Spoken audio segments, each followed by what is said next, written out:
নমস্কার নমস্কার নমস্কার নমস্কার নমস্কার নমস্কার নমস্কার নমস্কার আপনাদের সবাইকে সবাইকে সবাইকে নমস্কার জানাচ্ছে আপনাদের সৌমিত্র বসু।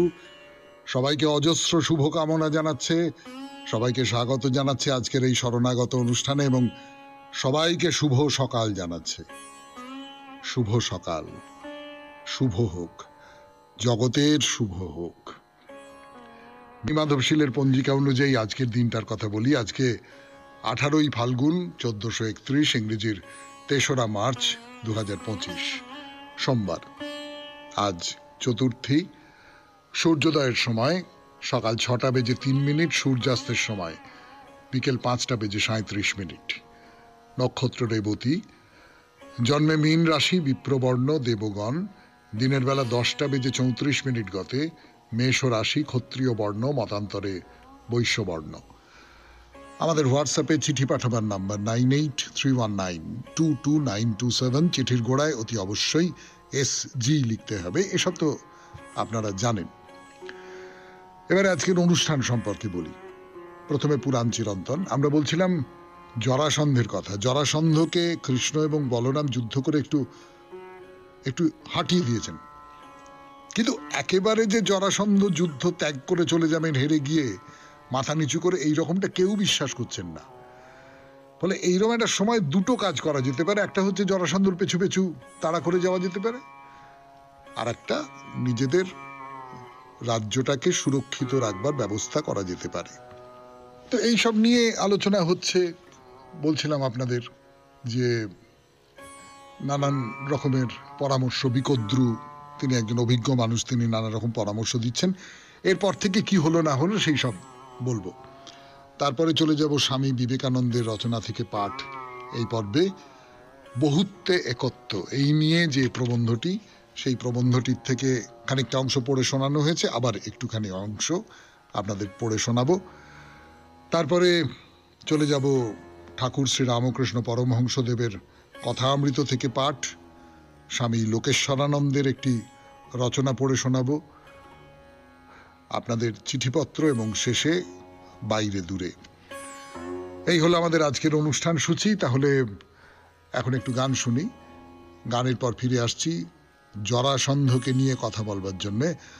আপাতত বৃষ্ণি বীরেরা, যাদবেরা, কৃষ্ণ বলরাম আছেন, বিকদ্রু আছেন, সবাই মিলে আলোচনায় বসেছেন। তো বিকদ্রু কি বলছেন? এই যে জরাসন্ধ চলে গেছে, তারপরে আমরা কি করব, আমাদের কর্তব্যটা কি, এই নিয়ে কি বলছেন। বলছে দেখুন, আর একটা বিপদ আছে। মথুরায় আমরা রাজত্ব করছি, আমাদের রাজত্বটাকে শান্তিতে সুশৃঙ্খলভাবে চালাচ্ছি আমরা। তা এটা তো অন্য অনেকগুলো রাজ্যের পছন্দ হয়নি, তাদের সঙ্গে আমাদের বিরোধিতার সম্পর্ক আছে। তারা এখন আমাদের বিভিন্ন কুলসংঘের ভেতরে মতভেদ ঘটিয়ে দিতে চাইছে, অর্থাৎ লোক পাঠিয়ে দিচ্ছে, এর নামে ওকে বলছে, ওর নামে একে বলছে, এরকম করে নিজেদের মধ্যে, ও আচ্ছা ও আমার নামে তাহলে মনে মনে এইরকম বলে, কিন্তু মুখে তো কত ভালো মানুষই দেখায়। এই করে নিজেদের মধ্যে একটা বিভেদ তৈরি করে দেওয়া, এটাও কিন্তু কূটনীতির একটা অঙ্গ, রাজনীতির একটা অঙ্গ, সেইটা করা হচ্ছে। সবচেয়ে বড় কথা, অন্যান্য রাজ্যে যেসব রাজা আছেন তারা জরাসন্ধের ভয়ে বা জরাসন্ধ অত্যাচার করতে পারে এই সমস্ত ভেবে আমাদের পেছনে এসে দাঁড়াবেন না, কারণ তাহলেই জরাসন্ধ বা তাদের রাজ্য আক্রমণ করবে। কিন্তু আন্তর্জাতিক রাজনীতির চেহারাটা বেরিয়ে আসে না এর ভেতর থেকে কোথাও। একটু খেয়াল করে দেখবেন, মাতব্বর একজন দাদা রাজ্য আছে, রাষ্ট্র আছে, তাকে সবাই ভয় পাচ্ছে, তার সঙ্গে শত্রুতা করা যাবে না, এইরকম সব মনে হয় না? অতএব যারা অন্যান্য রাজ্যের লোকজন আছেন আর কি, রাজা টাজা আছেন, তারা সবাই জরাসন্ধর পক্ষই নেবেন, আমাদের পক্ষ কেউ নেবেন বলে মনে হয় না। আর সাধারণ মানুষ কি বলবে? সাধারণ মানুষ বলবে যে জরাসন্ধ আক্রমণ করে মথুরাপুরী অবরুদ্ধ করে দিল। তখন তারা বলবে না যে এই যাদব বৃষ্ণিদের জন্য আমরা মারা পড়লাম। তারা তো অত সব বুঝবে না। এই মানে আমাদের প্রাচীন ভারতে কূটনীতি ব্যাপারটা সম্পর্কে কি অসম্ভব জ্ঞান ছিল, সেইটা বুঝতে পারা যায়। মানে আজকের পক্ষেও কিন্তু এই কথাগুলো ভীষণ প্রয়োজনীয়, ভীষণ প্রয়োজনীয়, ভীষণ আধুনিক কথা বলে মনে হয়, আমার নিজের মনে হচ্ছে, অন্তত আপনাদেরও মনে হচ্ছে আশা করি। তো এই সমস্ত কথা বলবার পর বিকদ্রু বললেন যে দেখো, আমাদের কথা আমাদের মতো করেই তোমাকে জানালাম কৃষ্ণ। আমরা তোমাকে করণীয় বিষয় নিয়ে কিছু বোঝাতে চাইছি না, কারণ তুমি সেটা খুব ভালো করে বোঝো। দেখো, তুমি আমাদের এই যে আমরা যাদবেরা আছি, বৃষ্ণিরা আছি, তাদের নেতা, সকলেই তোমাকে মানে।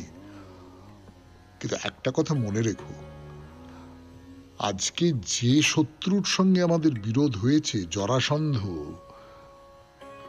এই বিরোধের মূল কারণ কিন্তু তুমি। তুমি কংসকে হত্যা করার ফলেই জরাসন্ধ আমাদের এই রাজ্য আক্রমণ করেছে। তোমার জন্য আমরা এই বিপদের সামনে এসে পড়েছি। অতএব আমাদের সকলকে কিন্তু তুমি রক্ষা করবে, তোমার দায়িত্ব। এবং সত্যি সত্যি কৃষ্ণ নিজেও জানেন যে জরাসন্ধ এই যে আক্রমণ করেছে, তার লক্ষ্য মথুরা ততটা নয়, তার চেয়ে অনেক বেশি তিনি নিজে এবং বলরাম। কংস বধ করেছিলেন, এটা তার প্রতিশোধের চেষ্টা। তখন কৃষ্ণ কি ঠিক করলেন? ফিরে আসছি গানের পর। তারপরে কি হলো সেটা বলবার জন্য। আমি খুব যুদ্ধ অভিমানী, না ঠিক আছে, যুদ্ধ করব, যুদ্ধে বীরত্ব দেখাবো, এই করব সেই করব, ক্ষত্রিয়দের মধ্যে তো এইটা আছে, তো লড়াই। কিন্তু কৃষ্ণ ক্ষত্রিয়ের ওই যে যুদ্ধের অভিমান, তার চেয়ে রাজনীতি বা কূটনীতির মাধ্যমে শত্রুকে দমিয়ে রাখা এবং সুযোগ বুঝে তাকে মেরে ফেলা, এটা সবচেয়ে ভালো। তো কৃষ্ণ বলছেন যে দেখুন, শত্রু যদি খুব বেশি বলবান হয় তবে তার কাছাকাছি থাকা উচিত নয়। যে রাজনীতিটা খুব ভালো করে বোঝে, সে কখন কোনটা করতে হবে সেইটা খুব ভালো করে বোঝে। তো সে শত্রুর শক্তি অনেক বেশি, তার থেকে দূরে সরে যাও। তারপর যখন সে বুঝবে যে নিজের শক্তিতে সে শত্রুকে মেরে ফেলতে পারবে, তখনই যুদ্ধ করবে, তার আগে যুদ্ধ করবে না, মরবার জন্য যুদ্ধ করবে না। ওই বীরত্বের কোনো মানে নেই। অতএব আমরা আপাতত পালাবো, আমি আর আমার দাদা বলরাম, এই দুজনে আমরা পালাবো। আমরা যত শক্তিশালী হই না কেন, আপাতত না, জরাসন্ধের ধারে পাশে থাকবো না। আমরা দক্ষিণে বা পশ্চিমে যেখানেই যাই না কেন, জরাসন্ধের রাগটা যেহেতু ব্যক্তিগতভাবে আমাদের দুজনের ওপর, অতএব সে আমাদের পেছনে ধাওয়া করবে এবং মথুরাপুরী বেঁচে গেল, সুরসেন দেশের মঙ্গল হলো। তো এই কথা বলে কৃষ্ণ আর বলরাম দুজনে মিলে তো পালালেন। কোথায় গেলেন? মথুরা থেকে বেরিয়ে দক্ষিণে সহ্যাদ্রি পাহাড় আছে, আপনারা নাম শুনেছেন, গেছেনও কেউ কেউ নিশ্চয়ই। সহ্যাদ্রি পাহাড়, তার কাছাকাছি গোমন্ত বলে একটি পাহাড় আছে, সেইখানে এসে উপস্থিত হলেন। তো পথের মধ্যে ভৃগুর পুত্র পরশুরামের সঙ্গে তাদের সাক্ষাৎ হয়। ওই করবীরপুর বলে একটি জায়গা, বেনা নদীর ধারে দেখা হয়। তো পরশুরামই তাদের বললেন যে ঠিক আছে, চলো গোমন্ত পর্বতে তোমাদের নিয়ে যাই। পরশুরাম খুব ভালো করে জানতেন যে কংস বধ করেছে, তার ফলে জরাসন্ধ কি পরিমাণ রেগে গেছে, সেই সমস্ত খুব ভালো করে জানেন। তো কৃষ্ণও জানতেন যে তার আর বলরামের মথুরা ত্যাগ করে চলে আসার খবর পাওয়া মাত্রই জরাসন্ধ মথুরা থেকে তার মনোযোগ সরিয়ে তাদের পেছু পেছু আসতে চাইবেন। তো জরাসন্ধ সত্যি সত্যি কৃষ্ণ এবং বলরামের পিছু পিছু গোমন্ত পাহাড় পর্যন্ত চলে এলেন এবং সেই পাহাড় সেইটাকে অবরোধ করলেন। আজকে পুরাণ চিরন্তন এই পর্যন্তই থাক। এরপর স্বামী বিবেকানন্দের রচনা থেকে পাঠ। রচনার নাম বহুত্বে একত্ব। যতটা পড়েছিলাম তারপর থেকে পড়ে শোনাই আপনাদের খানিকটা। বটে ঈশ্বর ইচ্ছায় ইহা সত্য হইলে বড়ই সুখের হইত, কিন্তু এই যুক্তিতে একটি দোষ আছে। তাহা এই উহা ধরিয়া লইতেছে যে শুভ ও অশুভ এই দুইটির পরিমাণ চিরনির্দিষ্ট। উহা স্বীকার করিয়া লইতেছে যে একটি নির্দিষ্ট পরিমাণ অশুভ আছে, ধরো তাহা যেন 100, আবার এইরূপ নির্দিষ্ট পরিমাণ শুভ আছে, আর অশুভ ক্রমশ কমিতেছে, শুভ কেবল অবশিষ্ট থাকিয়া যাইতেছে। কিন্তু বাস্তবিক কি তাই? জগতের ইতিহাস সাক্ষ্য দিতেছে যে শুভের ন্যায় অশুভ একটি ক্রমবর্ধমান সামগ্রী। সমাজের খুব নিম্ন স্তরের ব্যক্তির কথা ধরো, সে জঙ্গলে বাস করে, তাহার ভোগ ও সুখ অতি অল্প, সুতরাং তাহার দুঃখ অল্প। তাহার দুঃখ কেবল ইন্দ্রিয় বিষয়েই আবদ্ধ। সে যদি প্রচুর আহার না পায় তবে সে দুঃখিত হয়। তাহাকে প্রচুর খাদ্য দাও, তাহাকে স্বাধীনভাবে ভ্রমণ ও শিকার করিতে দাও, সে ঠিক ঠিক সুখী হইবে। তাহার সুখ দুঃখ সবই কেবল ইন্দ্রিয়ে আবদ্ধ। মনে করো সেই ব্যক্তির জ্ঞানের উন্নতি হইল, তাহার সুখ বাড়িতেছে, তাহার বুদ্ধি খুলিতেছে। সে পূর্বে ইন্দ্রিয়ে যে সুখ পাইত এখন বুদ্ধিবৃত্তির চালনা করিয়া সেই সুখ পাইতেছে। সে এখন একটি সুন্দর কবিতা পাঠ করিয়া অপূর্ব সুখ আস্বাদন করে। গণিতের কোনো সমস্যার মীমাংসায় তাহার সারা জীবন কাটিয়া যায়, তাহাতেই সে পরম সুখ ভোগ করে। কিন্তু সঙ্গে সঙ্গে অসভ্য অবস্থায় যে তীব্র যন্ত্রণা সে অনুভব করে নাই, তাহার স্নায়ুগণ সেই তীব্র যন্ত্রণা অনুভব করিতে ক্রমশ অভ্যস্ত হইয়াছে। অতএব সে তীব্র মানসিক কষ্ট ভোগ করে। একটি খুব সোজা উদাহরণ লও। তিব্বতে বিবাহ নাই, সুতরাং সেখানে প্রেমের ঈর্ষাও নাই। কিন্তু তথাপি আমরা জানি বিবাহ অপেক্ষাকৃত উন্নত সমাজের পরিচায়ক। তিব্বতীরা নিষ্কলঙ্ক স্বামী ও নিষ্কলঙ্ক স্ত্রীর বিশুদ্ধ দাম্পত্য প্রেমের সুখ জানে না। কিন্তু তাহারা সঙ্গে সঙ্গে ইহাও জানে না একজন ভ্রষ্ট বা ভ্রষ্টা হইলে অপরের মনে কি ভয়ানক ঈর্ষা, কি ভয়ানক অন্তর্দাহ উপস্থিত হয়। একদিকে এই উচ্চ ধারণায় তাহাদের সুখের বৃদ্ধি হইল বটে, কিন্তু অপরদিকে দুঃখবোধেরও বৃদ্ধি হইল। শুনলেন স্বামী বিবেকানন্দের রচনা থেকে পাঠ, বহুত্বে একত্ব। এরপরে গান, গানের পর কথা অমৃত। আমি আছি আপনাদের সঙ্গে, আপনাদের সৌমিত্র বসু। শুনছেন শরণাগত 92.7 বিগ FM এ।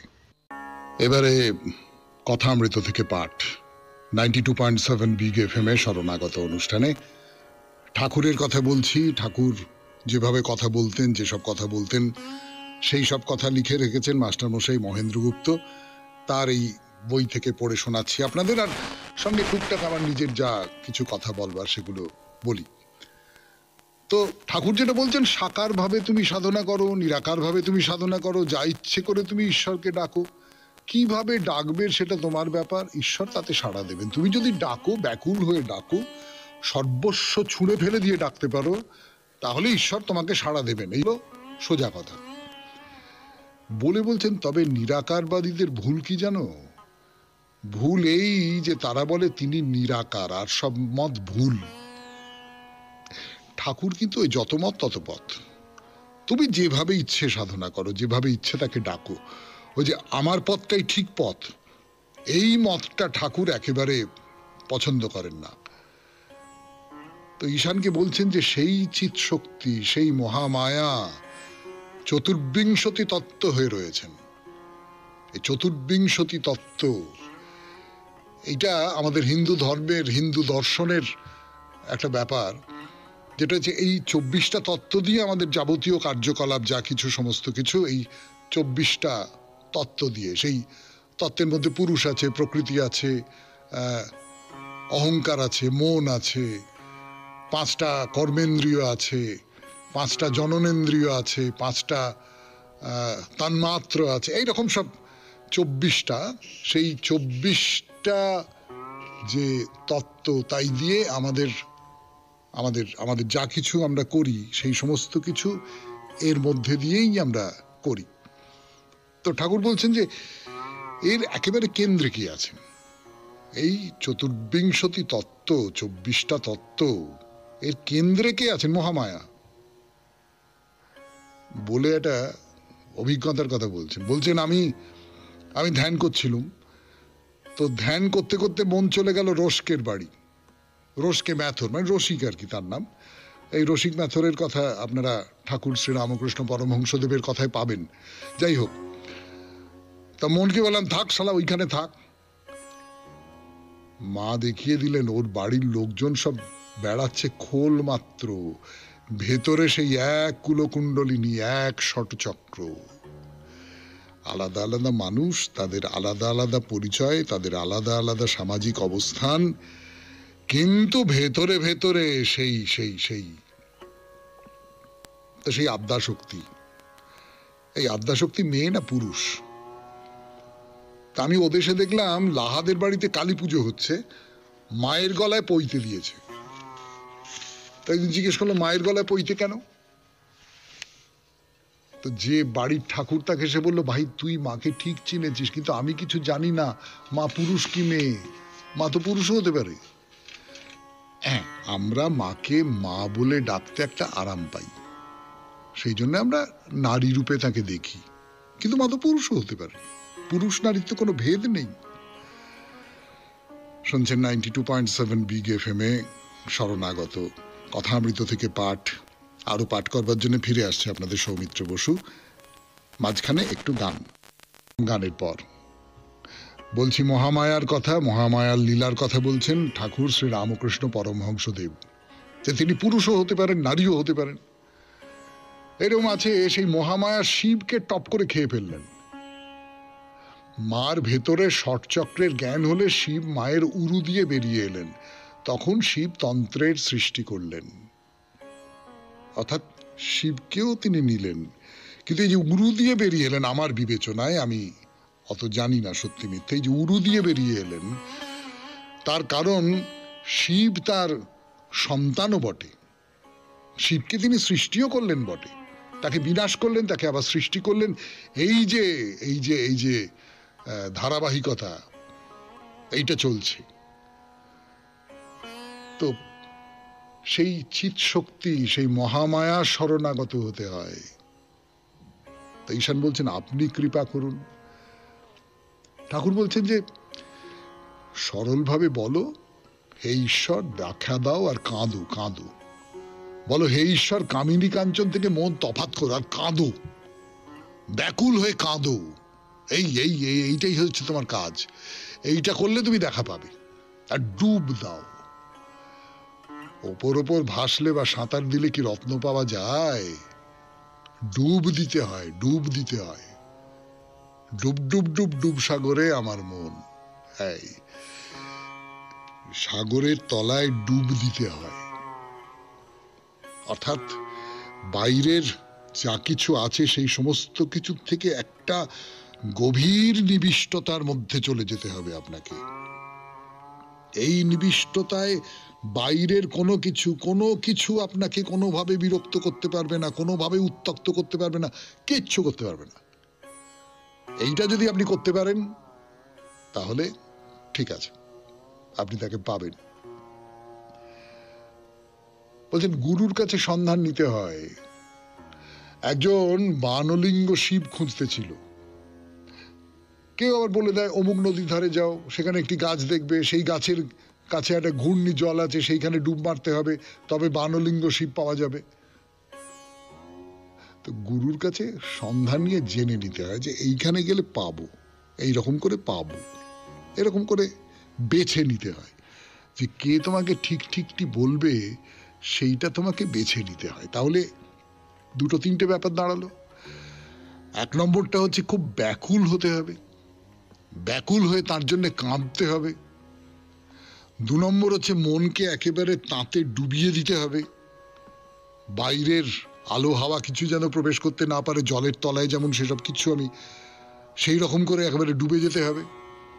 আর একজন গুরু লাগে, যে গুরু আমাকে পথের সন্ধান বলে দেবেন, এই পথে যাও, এই পথে যাও। তো ঠাকুর সেই রকম একজন গুরু, তিনি শিষ্যদের যে উপদেশ দিচ্ছেন সেই উপদেশের কথা বলছি আপনাদের। তাই গুরু সচ্চিদানন্দ গুরু রূপে আসেন, এইটাই হলো আসল কথা। 92.7 বিগ এফএম-এ শরণাগত অনুষ্ঠান কথামৃত শেষ হলো। এইবার স্বামী লোকেশ্বরানন্দের রচনা থেকে পাঠ। রচনার নাম খুব জরুরি নাম, প্রশংসা থেকে সাবধান। প্রশংসা থেকে সাবধান, স্বামী লোকেশ্বরানন্দের রচনা থেকে পড়ে শোনাচ্ছি আপনাদের 92.7 বিগ এফএম-এ শরণাগত অনুষ্ঠানে। আমি আছি আপনাদের সঙ্গে, আপনাদের সৌমিত্র বসু। একজন সূক্ষ্ম অনুভূতি সম্পন্ন মানুষ নিজের অযথা প্রশংসা শুনে যেমন বিব্রত হন, তেমন আর অন্য কিছুতেই হন না। যারা এরকম প্রশংসা করেন তাদের অভিপ্রায় হয়তো ভালো, কিন্তু তবুও তিনি অস্বস্তি বোধ করেন, কারণ প্রশংসা শুনলেই নিজের ত্রুটি বিচ্যুতির কথা মনে পড়ে যায় তার। যে নির্বোধ সে কিন্তু প্রশংসা শুনলে খুব খুশি হয়, বোঝে না এতে সে আরো হাস্যাস্পদ হচ্ছে। তাকে যে পরোক্ষভাবে অপমান করা হচ্ছে সেটা অনুভব করার ক্ষমতা তার নেই।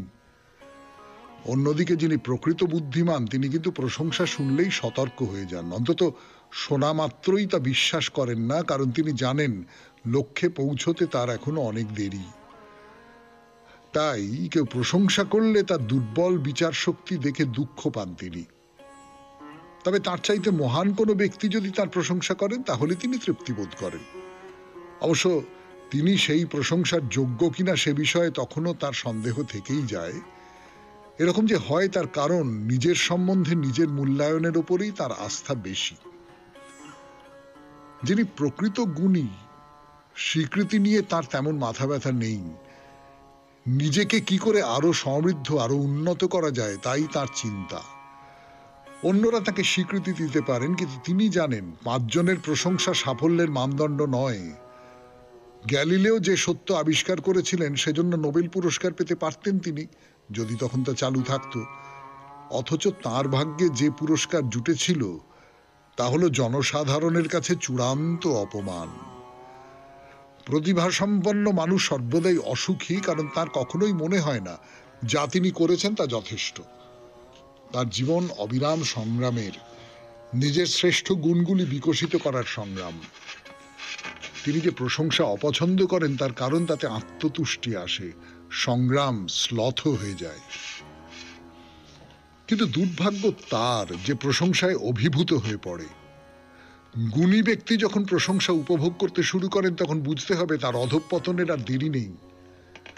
যে প্রশংসায় অভিভূত হয় সমালোচনা শুনলেও সে বিচলিত হবে।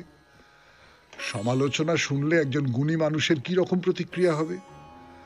সমালোচনা সঠিক হলেও সম্ভবত তার তীব্র প্রতিক্রিয়া হবে। এটা যেমন খারাপ, প্রশংসায় উল্লসিত হওয়াও সেরকমই খারাপ, বোধহয় আরো খারাপ। এক অর্থে যারা সমালোচক তারাই মানুষের শ্রেষ্ঠ বন্ধু, কারণ তারা কোনো ব্যক্তির গুণ এবং দোষ দুটিই দেখিয়ে দিতে পারেন যা তিনি নিজে বুঝতে পারেন না। হিন্দু শাস্ত্র বলে প্রশংসা ও নিন্দা দুয়ের পারে আমাদের যাওয়া উচিত। অসাধারণ উপদেশ, কারণ দুটোই তো ভুল হতে পারে। তবু একদিক থেকে সমালোচনাই বরং ভালো, কারণ তা যদি মিথ্যাও হয় তাহলেও সাবধান বাণী হিসেবের মূল্য আছে। আপনি যদি বিচক্ষণ হন তো ত্রুটিগুলি যে আপনার মধ্যে সত্যিই নেই সে ব্যাপারে আরো একবার নিশ্চিন্ত হয়ে যাবেন। একেবারে নিকৃষ্ট সমালোচকের চাইতেও কঠোরভাবে আত্মসমালোচনা করা দরকার, কারণ আত্মপ্রশংসা নয়, আত্মপর্যালোচনা ও আত্মবিশ্লেষণের মাধ্যমেই মানুষ পূর্ণতার পথে এগিয়ে যেতে পারে। পূর্ণতা লাভের জন্য প্রয়োজন কঠোর সংগ্রাম এবং মাথার ঘাম পায়ে ফেলা। আরামে এবং বিলাসিতায় গা ভাসিয়ে পূর্ণ হওয়া যায় না।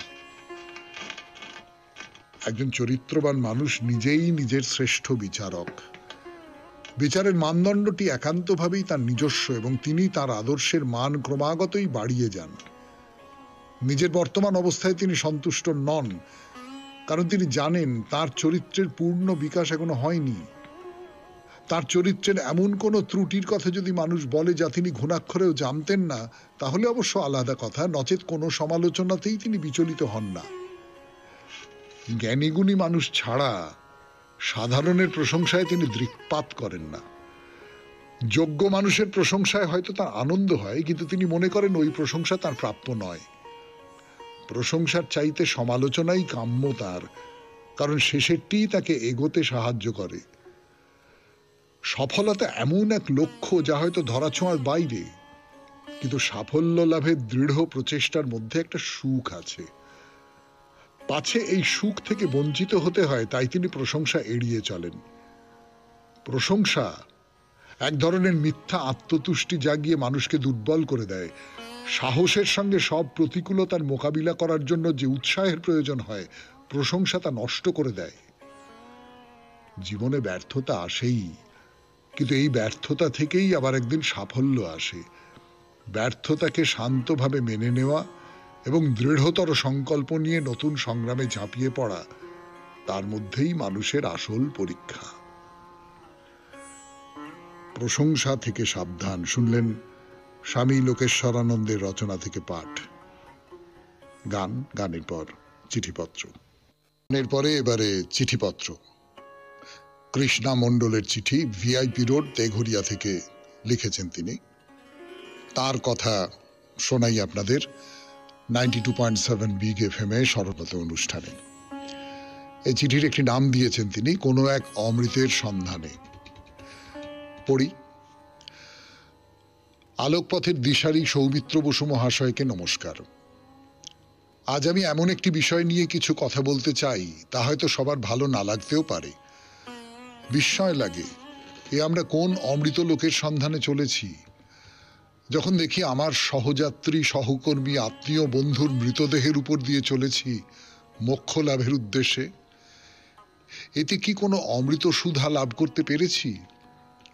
এত মানুষ কোন অমৃতের সন্ধানে চলেছে? মানুষের মৃতদেহের উপর দিয়ে। মোক্ষ লাভ হলে কি হয়? স্নানের পর যে আমি, সেই আমি তো রয়ে গেলাম। সত্যি কি আমার কোনো পরিবর্তন হলো? এত মানুষের যদি মোক্ষ লাভ হয়, তাহলে জগতে আর কোনো খারাপ বলে কিছু থাকে না, তাই না? আচ্ছা বলুন তো, সেই ডাক্তার মেয়েটার কি দোষ ছিল, বা সেই বাচ্চা মেয়েগুলোর, যারা তাদের জীবনের কোনো কিছু শুরু করবার আগেই এত ভয়ঙ্কর অত্যাচারের মধ্যে দিয়ে জীবনের শেষ দেখে নিতে বাধ্য হলো? আবার একটা কথা বলা হয় না, যেমন কর্ম করবে তেমন ফল ফলবে। এরা খারাপ কাজ করার সময়টা কোথায় পেল? আবার এ কথাও বলা হয়, এ জন্মের ফল নয়, পূর্বজন্মের কর্মফল। তাহলে তো বলতে হয় শুধু মেয়েরাই সব পূর্বজন্মে পাপ করেছে। শেষ কথা বলি, যে 50 কোটি মানুষের পুণ্য স্নানের পর সঙ্গমস্থলে কি সেই পরিযায়ী পাখিরা, যাদেরকে আমি দেখেছিলাম, হাতে করে খাইয়েছিলাম, তারা কি এসেছে? কি জানি। নমস্কারান্তে, কৃষ্ণা মণ্ডল, ভিআইপি রোড, তেঘরিয়া। আপনি খুব মৌলিক কতগুলো প্রশ্ন তুলেছেন, খুবই মৌলিক কতগুলো প্রশ্ন। এই প্রশ্নটা যারা সংশয় প্রকাশ করেন ঈশ্বরের অস্তিত্ব সম্পর্কে, বা এই যে পূজা আচার তার অস্তিত্ব সম্পর্কে যারা সংশয় প্রকাশ করেন, তারা এই প্রশ্নগুলোই তোলেন, এবং এই প্রশ্নগুলো এড়িয়ে যাওয়া খুব মুশকিল, সম্ভবও নয়। এর ভেতর থেকেই মানুষ তার নিজের পথ বার করে নেয়। আমি অন্তত আপনার মনের মধ্যে যে সংশয়গুলো জেগেছে সেইগুলোকে সম্মান করছি। যেমন একজন ভক্ত মানুষ, তাকেও আমি সম্মান করব, যে যার নিজের মতন করে ভাবেন, দেখেন, এই জীবনকে বোঝেন। আপনাকে অনেক ধন্যবাদ এমন একটি চিঠি আমাদের পাঠাবার জন্যে। এরপরে বাইরে দূরে 92.7 বিগ এফএম এ শরণাগত অনুষ্ঠান শুনছেন। আমি আছি আপনাদের সঙ্গে, আপনাদের সৌমিত্র বসু। এখন অনেক কথা বলেছি, অনেক কথা বলে বলে বলে বলে শেষ পর্যন্ত আমরা যোগুলাম্বা দেবীর মন্দিরের যে চত্বর, বড় চত্বর একটা, অনেক মন্দির আছে সেখানে, সেই মন্দিরের ভেতরে, সেই চত্বরের ভেতরে প্রবেশ করেছি এবং মন্দিরের সামনে দাঁড়িয়ে আছি। অপূর্ব সুন্দর সেই মন্দির, অসাধারণ অসাধারণ সুন্দর। এবং এই প্রাচীন মন্দির, তো প্রাচীন মন্দিরের মধ্যে দেখবেন একটা খুব খুব সুন্দর সুডৌল, খুব একেবারে পুরোটা খুব মসৃণ, মসৃণ শব্দটা ব্যবহার করতে চাই, এই রকমটা নয়। তার মধ্যে কোথাও একটা প্রাচীনত্বের একটা ব্যাপার রয়েছে। অনেক হাওয়া, অনেক বৃষ্টির জল, অনেক শীতের কুয়াশা, এই সমস্ত কিছুর আঘাত পেয়েছে এই সমস্ত মন্দির, এই সমস্ত মন্দিরের গঠন। এইটা যেন বুঝতে পারা যায়। এই দেবীর মন্দির এবং সেই মন্দিরের সঙ্গে তন্ত্রের একটা সম্পর্ক আছে। আপনাদের বলেছিলাম যে দেবীর মূর্তির যে বর্ণনা আপনাদের দিয়েছিলাম, মানে দেবীকে দর্শন করবার আগেই দিয়ে রেখেছিলাম, তার থেকেই বুঝতে পারা যায় এই দেবীর মূর্তি আমাদের চেনাশোনা কোনো মূর্তির মতো নয়। কিন্তু যেটা বলবার সেটা হচ্ছে এই যে মন্দির, এই মন্দিরের চারপাশটা ঘিরে আছে অনেকগুলো শিব মন্দির, অনেকগুলো শিব মন্দির, অনেকগুলো লিঙ্গ স্থাপিত আছে এখানে। লিঙ্গ সৃষ্টির প্রতীক, প্রজননের প্রতীক, তাই দিয়ে এই মন্দির ঘেরা। তো মন্দিরে ঢোকবার মুখেই এইরকম একটি শিব মন্দির দেখতে পাবেন। তাকে পুজো করে তারপরে ভেতরে ঢুকতে পারেন, সেটাই উচিত কাজ হবে হয়তো। তো পাথরের তৈরি সেই মন্দির, ভেতরে একটি লিঙ্গ আছে, কিন্তু তার বাইরে মন্দিরটা ছোট্ট, খুব ছোট্ট এবং খুব অপরিসর একটা দরজা। তার মাথার উপরে একটি অপূর্ব মূর্তি আছে। কেন অপূর্ব সেটা বলি, মূর্তিটা একটু ক্ষয়ে ক্ষয়ে গেছে, পুরনো মন্দির তো, প্রাচীন মন্দির যেরকম হয়, এবং সেটা খুব অন্যরকম, খুব অদ্ভুত।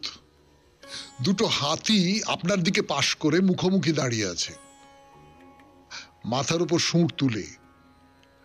আর সেই দুই সুঁড় একটা তোরণ তৈরি করেছে, তো একটা গেট তৈরি করেছে। তার নিচে পদ্মাসনে বসে আছেন এক যোগী।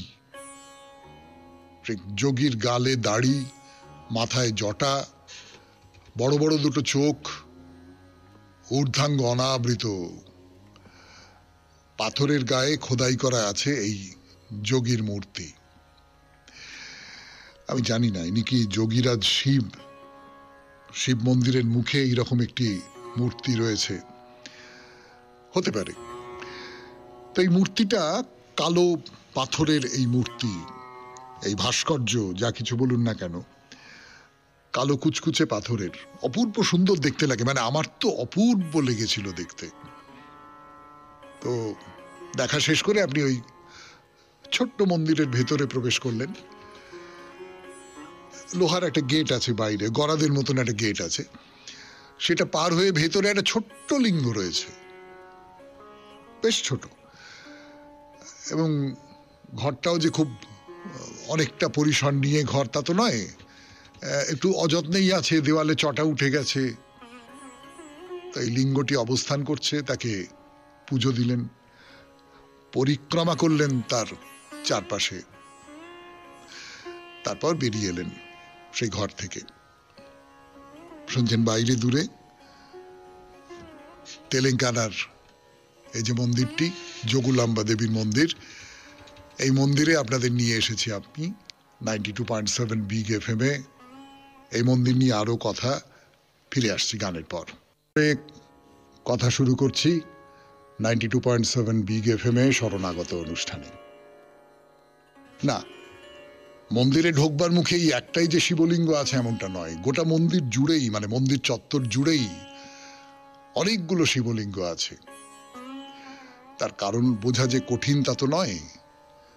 যেখানে দেবী আছেন, মা দুর্গা বা অন্য যে কোনো দেবী, আমরা তো এর আগে বলেছিলাম, পুজোর সময় বলেছিলাম যে দুর্গা বলুন, সরস্বতী বলুন, লক্ষ্মী বলুন, মহাকালী বলুন, সকলেই কিন্তু একই দেবীর বিভিন্ন রূপ, এবং সেই দেবী হচ্ছেন ফসলের দেবী, প্রজননের দেবী, সৃষ্টির দেবী। তো যাই হোক, এই দেবী যেখানে আছেন, প্রকৃতি যেখানে আছেন, সেখানে তো পুরুষ থাকতেই হবে, শিব থাকতেই হবে। এ তো দর্শন শাস্ত্রের কথা যে প্রকৃতি আর পুরুষ সবসময় একসঙ্গে থাকবেন।